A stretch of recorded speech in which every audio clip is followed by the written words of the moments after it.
Studio गया।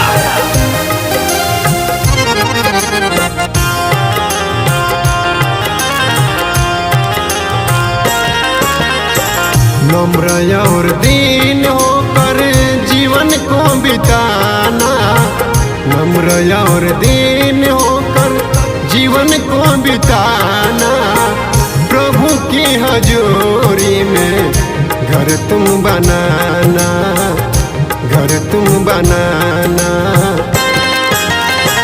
नम्र और दीन होकर जीवन को बिताना, नम्र और दीन होकर जीवन को बिताना, प्रभु की हजूरी में घर तुम बनाना, घर तुम बनाना।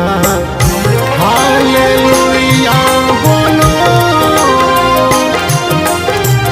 हालेलुया बोलो।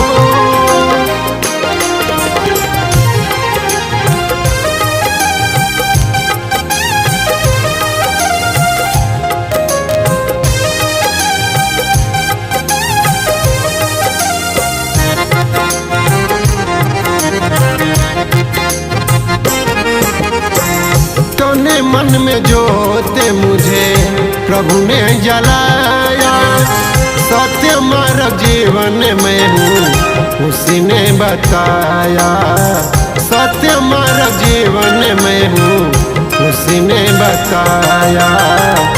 तूने मन में जोते मुझे प्रभु ने जलाया, सत्य मार्ग जीवन में हूँ उसने बताया। अंधेरे जीवन को उसने चमक दिखाया, प्रभु की हजूरी में घर तुम बनाना, घर तुम बनाना।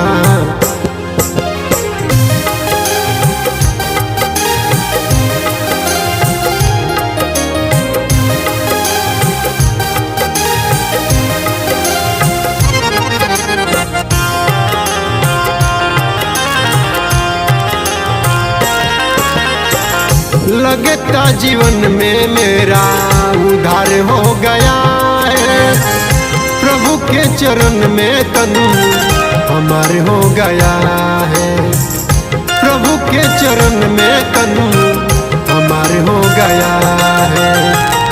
लगता जीवन में मेरा उद्धार हो गया है, प्रभु के चरण में तन हमार हो गया है।